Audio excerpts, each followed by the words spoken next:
Hello, I'm David Sarnoff. I'm an executive leadership coach with Loeb Leadership.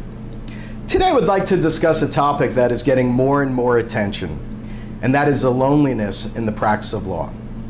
This is an issue that has affected law firms for many years. And research shows the stresses of practicing law, well, that contributes to attorney alcohol and substance abuse, as well as self-harm. In fact, when I was a litigation associate, I experienced bouts of isolation and loneliness, and that was fueled by the pressures, stresses, and the long hours of practicing law. What got me through those difficult times were the relationships I developed with my colleagues and in my personal life. Attorney health and wellness are very important to Loeb Leadership. In fact, earlier in the year, my colleagues and I wrote an article on the generational disconnect between partners and associates.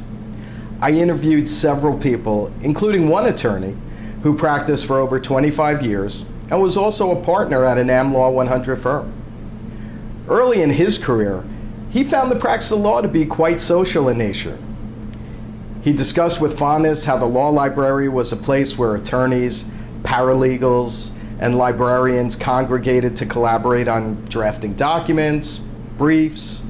They also caught up on each other's personal lives. He also reminisced about being sent on document review trips for several weeks at a time. He and his teammates shared meals together.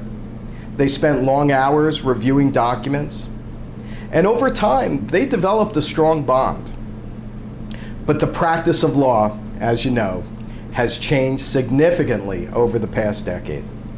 Law libraries, they basically don't exist anymore.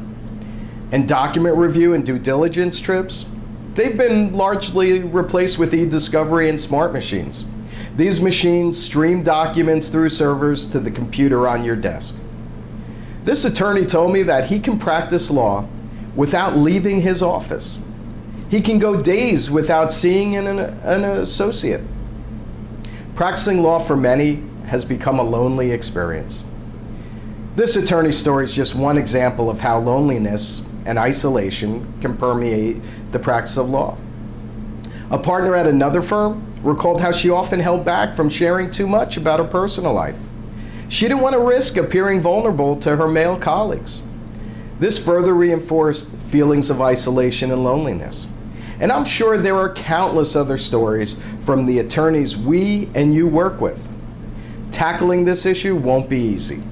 However, this doesn't mean you can't or shouldn't do anything to address the isolation of your attorneys.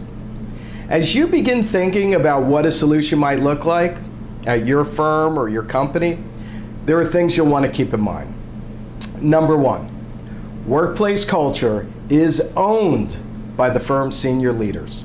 If it's delegated to one person or one functional area, it'll be difficult to hold senior leaders accountable for aligning around the right behaviors. Number two, measure the emotional intelligence of your attorneys. Those attorneys with higher emotional intelligence, or EI, or also known as EQ, will likely have a better coping mechanism for dealing with stress and isolation than those with lower EQ. Understanding who might be vulnerable and at risk will allow you to intervene sooner. Number three, implement programs that encourage and reward collaboration. If attorneys don't have an incentive to collaborate, they may fall into the trap of isolating themselves in an office and focusing their time and energy on technology rather than people. I would be happy to continue this conversation and, of course, to learn more about your experiences addressing or overcoming loneliness in the practice of law.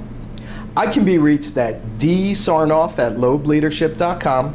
Also, please visit us at loebleadership.com to learn more about our full suite of programs and services. Thank you so much for your time.